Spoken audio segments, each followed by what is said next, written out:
লা ইলাহা ইল্লাল্লাহ ওয়াহদাহু লা শারীকা লাহ লাহুল মুলকু ওয়া লাহুল হামদু ওয়া হুয়া আলা কুল্লি শাইইন কাদির। আল্লাহর নবী বলেন, কোন মানুষ যদি 5 ওয়াক্ত নামাজের পরে একটা কালিমা পড়ে 10 বার, রাসূল বলেন ফালাহু আইদুলু আরবাআতি রিকাব, রব তাকে 4টা গোলাম আজাদের নেকি দান করবে।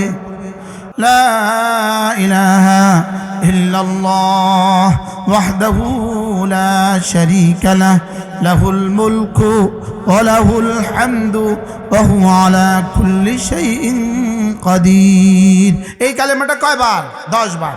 যারা পারেন তারা একটু পরে পড়েন, যারা পারি না তারা একটু মুখস্থ করে ফেলি। লা ইলাহা ইল্লাল্লাহ মনে মনে পড়েন। লা ইলাহা ইল্লাল্লাহ ওয়াহদাহু লা শারীকা লাহ লাহুল মুলকু ওয়া লাহুল হামদু ওয়া হুয়া আলা কুল্লি শাইইন কাদির। 10 বার পড়ব।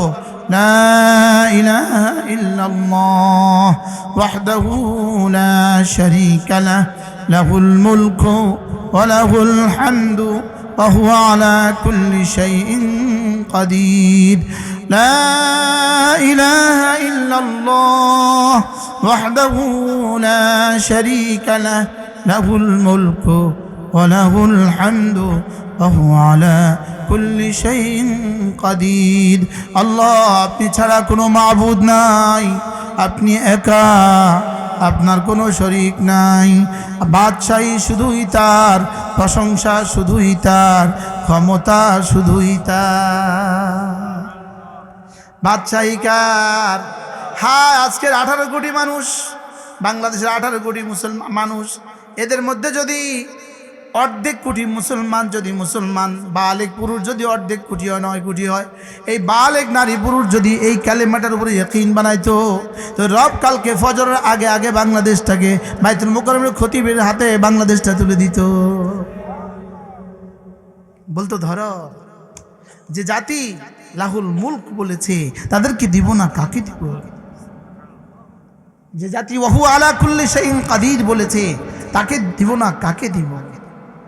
যারা এটা বলতে শিখছে তো তাদেরকে রব হুকুমত দিছে, দিছে না? দিছে না? পৃথিবীতে ইসলামী হুকুমত যেখানে যেখানে হয়েছে এই সব এটা বলনেওয়ালা ছিল। এটা কি ছিল বলেন? শুধু বলনেওয়ালা না, বিশ্বাস করনেওয়ালা? শুধু বিশ্বাস করনেওয়ালা ছিল না, এটা তাকাজা মতে চলনেওয়ালা, এটা তাকাজা মতে চলনেওয়ালা ছিল। লা ইলাহা ইল্লাল্লাহ ওয়াহদাহু লা শারীকা লাহ লাহুল মুলকু ওয়া লাহুল হামদু ওয়া হুয়া আলা কুল্লি শাইইন কাদির। কোন মানুষ যদি এই কালেমাটা 100 বার প্রতিদিন পড়ে, আল্লাহর নবী বলেন আল্লাহ তাআলা তাকে 5টা পুরস্কার দিবেন। 1 নম্বরে 10টা গোলাম আজাদের নেকি দান করবেন, 2 নম্বরে 100টা হাসানা দিবেন, 3 নম্বরে 100টা সাইয়্যা মুছে দিবেন, 4 নম্বরে ওই দিন ওই রাতে আল্লাহ তাআলা তাকে শয়তান থেকে বাঁচাবে। এখন আমরা শয়তান থেকে বাঁচতেছি না শয়তানের পেটের ভিতরে ঢুকে গেছি? শয়তান আমগো ভিতরে নাই, এখন আমরা শয়তানের ভিতরে। মনে বুঝেন? আগে শুনতাম শয়তান বলে কলবের ভিতরে, এখন এতে ঢুকছে শয়তানের ভিতরে। কি এটার ভিতরে ঢুকা আর শয়তানের ভিতরে ঢুকাতে এক কথায় কয় না? এটার ভিতরে ঢুকা শয়তানের ভিতরে ঢুকাতো কি এক কথা? আজ থেকে 20 বছর আগে ছবি দেখতে হইলে টাকা লইতে হইতো, রিক্সা লাগতো, লাকসাম যাইতে হইতো, বলেন না হাসানা মিশা? এখন ছবি দেখতে হলে কোথায় যাইতে হয়? হ্যাঁ, তা আগে শয়তান ঢুকতো, এখন এতে শয়তানের ভিতরে ঢুকছে। বাস্তব না বাস্তব বলেন? বলেন এটা আর শয়তান হুবহু এক কন? এটা বানাইয়া এটা হাতে ধরাইয়া দিয়ে শয়তান রিটায়ারমেন্টে চলে গেছে, শয়তান অবসরে চলে গেছে। তোর নিয়ে আর আমার কোনো টেনশন করার দরকার নেই, এবার তুই এটার ভিতরে মর। ম্যাট্রিক পরীক্ষার্থী ছেলে, তুই এটার ভিতরে মর, তোর সামনের ফিউচার শুধু অটো, শুধু অটো, শুধু অটো চালাবি। মনে বুঝেন না? 210 বছর পরে অটো জ্বালায়, এদেশ আর কিছুই থাকবে না। বাস্তব না বাস্তব বলে?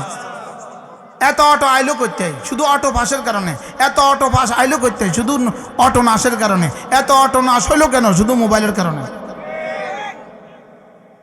মনে হয় বুঝেন নাই না, মানুষ অটো চালাতে যাইব কেন? এটা কি মানে একটা জিনিস হইলো, যেই পারে হে একটা অটো কিনে, বুড়াও কিনে, জোয়ানও কিনে, হোলাও কিনে, বাচ্চাও কিনে, আর এটাই চলছে রাস্তা। পেট তো চালতে হবে, পেট তো পালতে হবে, তো কি দিয়া পালবে সে? কারণ সে অটো পাস করছে, সে আর কি করবে? বুঝাইতে পারলাম না মনে হয়। অটো পাস করছে কেন?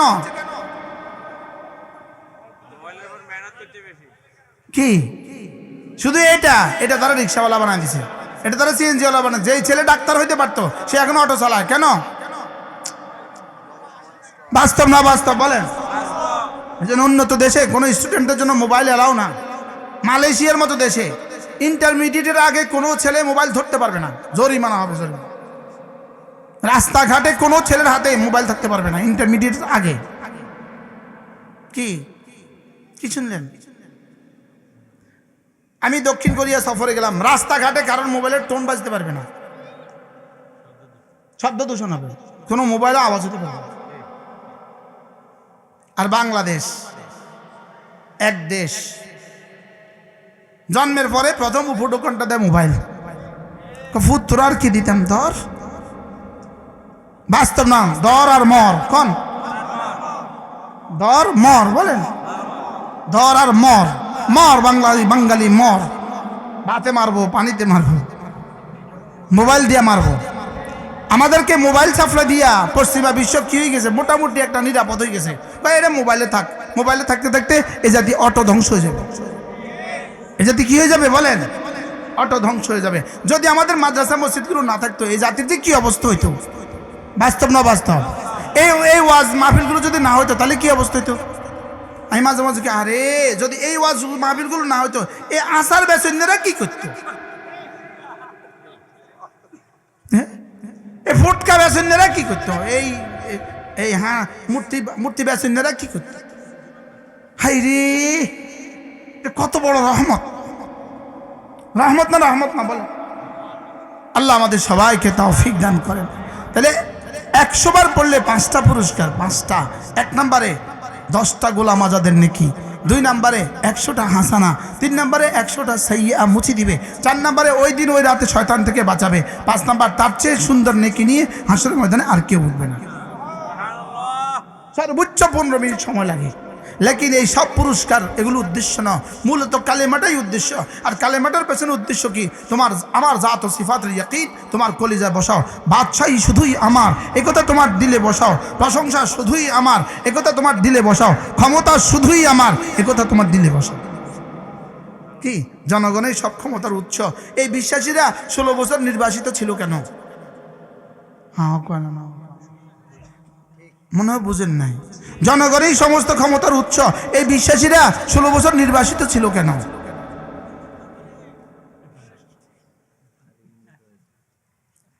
কি জনগণের সমস্ত ক্ষমতার উৎস হলে 5 আগস্ট সেদেশে রচিত হইল কেন? বুঝেন নাই কথা?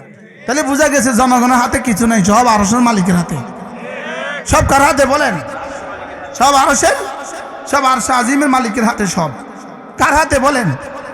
আচ্ছা, এই কথার বিশ্বাস যদি 16 বছর পিঠা খাইয়াও না হয় আর কবে হবে?